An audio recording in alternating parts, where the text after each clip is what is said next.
अमावस्या के दिन प्रदोष काल में, प्रदोष के समय पर, प्रदोष काल में शाम के समय पर जाकर किसी भी नदी, तालाब, बावड़ी, कुआं, कहीं ना कहीं जो आपके पास में हो, वहां पर एक घी का दिया, बत्ती का मुंह दक्षिण की ओर कर कर अवश्य जला कर जाना। सारे पितृदोष समाप्त हो जाएगा, सारा पितृदोष समाप्त। अमावस्या के दिन किसी भी जलाशय के पास में, नदी, तालाब, बावड़ी, कुआं, जो आपके शहर में, आपके गांव में, आपके नगर में हो, वहां जाकर लगा दे। अगर नदी, तालाब, बावड़ी, कुआं नहीं है तो पीपल का वृक्ष हो या बेलपत्री का वृक्ष हो या बट का वृक्ष हो, उसके नीचे लगा दो प्रदोष काल में। पर अमावस्या के दिन लगाएं जरूर। क्यों?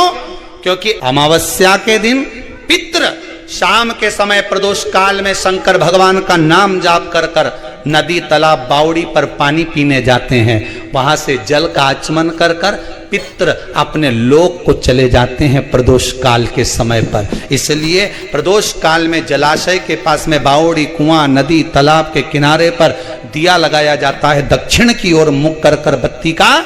तो पितृ आशीर्वाद देते हुए जाते हैं कि फलो फूलो, आगे बढ़ो, उन्नति करो, तरक्की करो। ये पितरों का आशीर्वाद रहता है, पितरों का वर रहता है। आप देंगे उसको मिलेगा। पितृदोष है, ये आपको कैसे मालूम पड़ेगा?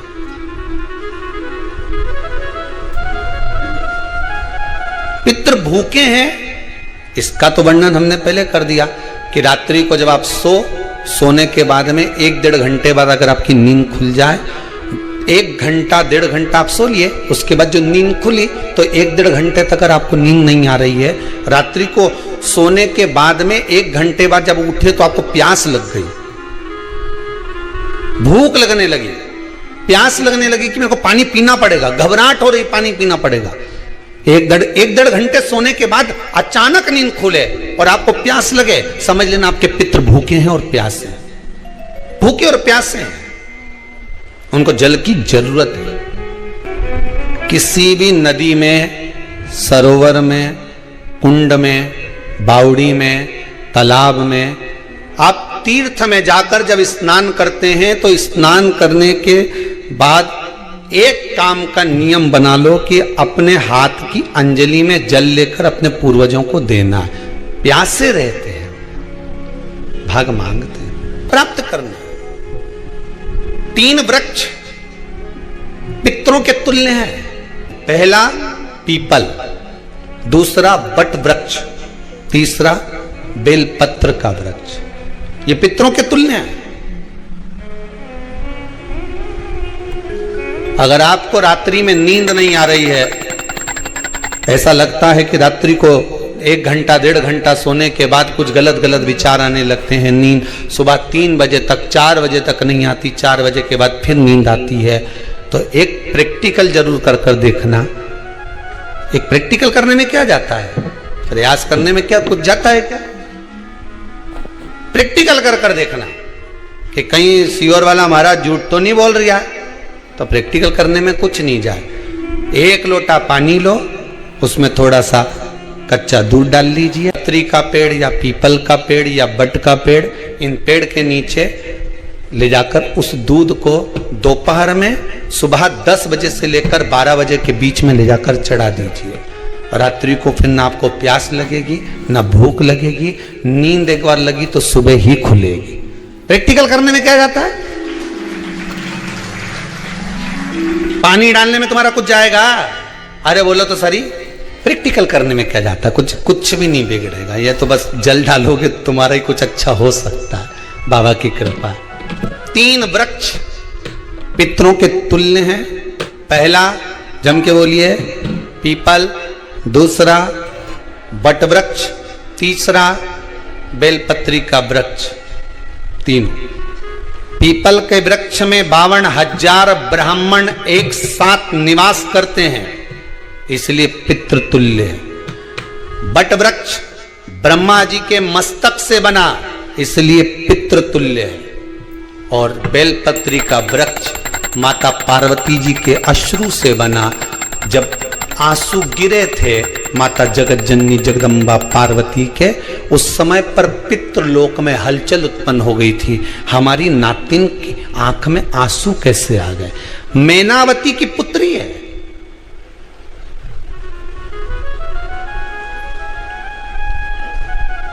पितरों की नातिन, इसकी अश्रु कैसे गिर गए? पार्वती जी ने कहा ये आंसू नहीं, मेरा पुण्य भाग प्रकट करती हूं बेलपत्री के रूप में। तो पितरों ने वर दिया था कि ये बेलपत्री का वृक्ष हमारा आशीर्वाद है, इसके नीचे अगर कोई दीप लगाता है, शिव को स्पर्श कर चढ़ाता है, उसके पितरों की शांति होगी, हम स्वयं उसको आशीर्वाद देने के लिए पधारेंगे। बेलपत्र का वृक्ष पितृतुल्य। तो रात्रि को अगर भूख लग रही है, प्यास लग रही है, तो पितृदोष है। दूसरा पितृदोष का लक्षण बताया, घर में कोई शुभ कार्य ना हो, वंश की वृद्धि ना हो, 1 रुपये कमाओ, 1.25 रुपये खर्च हो रहे हैं, पैसा 10 जगह से कमाई आ रही है पर घर में टिक नहीं पा रही है, आया गया, पितृदोष है। जरा सी कटोरी पड़ी है, उसके पीछे विवाद चालू हो जाए, पानी ढुल गया, उसके पीछे विवाद हो जाए, या छोटी छोटी बात में घर में क्लेश मचा हुआ है, पितृदोष है। समझ लो हमारे पूर्वज हमसे खुश नहीं है, प्रसन्न नहीं। सारी दुनिया के लोग तुमसे कह रहे हैं तेरे घर में पितृदोष है, 1 रुपये कमाते हो, 1.25 रुपये खर्च होता है, मानसिक टेंशन बना रहता है। घर में एक व्यक्ति बीमार है, ठीक हुआ, दूसरा बीमार पड़ गया, दूसरा ठीक हुआ, तीसरा बीमार पड़ गया, तीसरा ठीक हुआ, चौथा बीमार पड़ गया। मतलब कहीं ना कहीं पितृ का भाव, पितृदोष का वर्णन। किसी ने कहा तुमसे कि तेरे यहाँ पितृदोष है, तूने ब्राह्मण को भोजन करा दिया, पिंडदान करा दिया, तर्पण करा दिया, तिलांजलि करा दी, गया जी का श्राद्ध कर दिया, हरिद्वार चली गई, वहां पिंडदान करवा दिया, ब्राह्मण भोज करवा दिया, तिथि पर भोजन करवा दिया, सब कुछ करवा के देते। अब एक काम और करके देख, एक काम और करके देख लो। जब तुम घर में भगवान शंकर की आरती, तुम्हारे घर में शंकर जी का शिवलिंग है, भले काय का भी हो, छोटा सा, भले सियोर का कंकर शंकर हो, नर्मदा का कंकर हो, चाहे शंकर पारद के हो, पीतल के हो, स्टील के हो, लकड़ी के हो, जिसके भी हो, लोहे के हो, पाषाण के हो, जिसके भी हो, शंकर का शिवलिंग अगर हमारे घर में है और आप रोज प्रतिदिन भगवान की आरती करते हो, प्रतिदिन, और आपको लग रहा है कि मेरे यहाँ तकलीफ चल रही है, ये ठीक ही नहीं हो रही, लगभग 1.5 महीना आप कम से कम 45 दिन, 1.5 महीने के करीब में ऐसा प्रयास करना कि भगवान की आरती, शिवलिंग, शंकर भगवान के शिवलिंग की आरती करने के बाद उस दिए को भगवान के सामने मत रखो, उस दिए को उठाकर जहां तुम पानी का मटका रखते हो, हंडा रखते हो, जिससे तुम पानी पीते हो, तुम्हारे रसोई घर में जो पानी का मटका, हंडा, बाल्टी, आरओ का पानी जिस मटके में गिरता है, हंडे में गिरता है, जिसको हमारे पितरों का स्थान कहते हैं, उस स्थान पर, उस मटके के पास में, हंडे के पास में, उस बाल्टी के पास में, जहां रसोई घर में पानी रखते हो, उस रसोई घर में पानी जहां रखते हो, उसके पास में उस दिए को भगवान के सामने नहीं रखना। आरती उतारने के बाद उस दिए को ले जाके सीधे परिंडे के पास में, उस हंडे के पास में, मटके के पास में उसको रखो। केवल 1.5 महीना कर देखना। 1.5 महीने के बाद तुम्हें मालूम पड़ेगा कि हम वापिस उन्नति की सीढ़ी पर चढ़ना प्रारंभ करती है, हमें फल मिलना चाहिए। अब तुम्हें ना कहीं जाना है, ना कहीं आना है, ना कोई खर्चा है। खर्चा है क्या? ईमानदारी से बोलो, कोई तुम्हारा लाखों का रुपया लग गया क्या? रोज आरती करते हो रोज आरती। बस आरती का नियम बना लो कि हमको पितृदोष किसी ने बोला है, हमारे घर में अशांति है, पितृदोष है, कोई कह रहा है कि तुम्हारे घर में पितृदोष है, हमने सब कुछ करके देख लिया। अब हमें ये करना है कि महादेव की आरती जब होती है तो उसकी ज्योत का दर्शन करने पर 1000 कपिला गाय के दान का पुण्य मिलता है। तो ये पुण्य हम हमारे पितरों को देते हैं, जिससे उनकी मुक्ति हो जाए और हमें आशीर्वाद प्राप्त। उस दिए को नीचे नहीं रखना, आरती उतारने के बाद आरती पूरी हो जाए तब उस दिए को ले जाकर, जब आप ले जाकर उसको रखें तब उस स्थान पर रखें जहां पितरों का स्थान। अमावस्या के दिन सारे पितृदोष समाप्त हो जाएगा, सारा पितृदोष समाप्त। जिनके यहाँ पितृदोष होता है, काल सर्प दोष होता है, वास्तु दोष होता है, उनको ज्यादा कुछ नहीं करना होना। महाराज एक बेल का फल लीजिए, क्या लेना है? बेल का फल, बेलपत्री का जो फल होता है उसको ले लो, उसके अंदर का जो गुर्दा होता है, अंदर का जो भाग होता है उसको निकाल लीजिए और उस बेल के फल में आटा सेक कर उसमें शक्कर मिलाकर उसको उसके अंदर भर लीजिए। अमावस्या के दिन सुबह 10 बजे से पहले उस बेल फल में जिसमें तुमने पंजेरी भरी है, आटा सेक कर भरा है शक्कर के साथ में, उसको अपने घर में घुमाने के बाद में जिसको काल सर्प दोष बताया है, पितृदोष बताया है या वास्तु दोष का स्मरण बताया है, घर में सब दूर घुमाकर अपने परिवार का हाथ का स्पर्श कराकर पीपल के पेड़ के नीचे तक खड्डा खोदकर उस बेलपत्र के उस फल को दाब दीजिए, उस फल को उसमें दबा दीजिए। महाराज केवल एक अमावस्या करना रहता है, पितरों के दोष से मुक्ति मिलती है और हमारे घर के कार्य सफल होना प्रारंभ हो जाते हैं। कार्य की सफलता होती है, कार्य में सफलता प्राप्त होने लगती है। हम तो कई बार कहते हैं महाराज जी, अगर ऐसा लगे किसी औषधि को आप ले रहे हैं, मालूम पड़े कि औषधि आपको लग नहीं रही है, शिव महापुराण की कथा कर रही है, मान लो औषधि आपको नहीं लग रही, आपने औषधि बहुत दिनों से ले रहे हो, कोई दवाई, मान लो आप किसी भी दवाई को ग्रहण कर रहे हैं और वो औषधि लगी नहीं रही है, वो शरीर को लगी नहीं पा रही और आप ठीक ही नहीं हो पा रहे, 15 दिन हो गए, 8 दिन हो गए, बताओ उतना की उतना ही कैटरीना है, उतना ही उतना अपना भरा हुआ, वही की वही लीवर, वही की वही किडनी, वही की वही स्मरण, सभी कुछ वही वही है,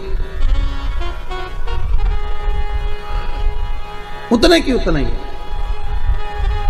बीपी भी ऊंचा नीचा चल रहा है पर लेवल में नहीं आ रहा, शुगर भी लेवल में नहीं आ रही, तो प्रयास करा करो महाराज, बेलपत्री के फल का जो गुर्दा है, अंदर का जो भाग है फल का, उसको पानी में गला लीजिए और प्रदोष की प्रदोष, कम से कम प्रदोष नहीं हो और बीमारी जरा दवाई लगी नहीं रही हो तो बिना प्रदोष के भी कर सकते हो, उसको पानी में गलाइए, आधा घंटा पानी में, जैसे आपको सुबह मंदिर जाना है 10 बजे, तो सुबह स्नान कर कर कम से कम 6:30-7 बजे उसको पानी में गला दीजिए और उस बेले के फल का गुर्दा सा गला हुआ पानी शिव जी को ले जाकर समर्पित कर दीजिए। महाराज उस पानी में से थोड़ा सा 1 चम्मच पानी शिव जी पे चढ़ा हुआ लेकर आ जाइए, उस पानी को जो बीमार व्यक्ति है उसको औषधि देने से पहले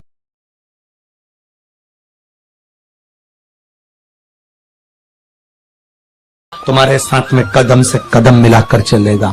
दुकान डालो, चाहे फैक्ट्री डालो, चाहे व्यापार करो, चाहे पढ़ाई करो, दिल से करो, खूब दमदारी से उतरो, उसके बाद में फिर शिव जी पर एक बेलपत्र या एक, जम के बोलो क्या ये, दुर्वा, एक दुर्वा,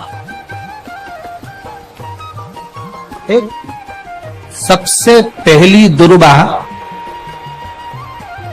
सबसे पहली दुर्वा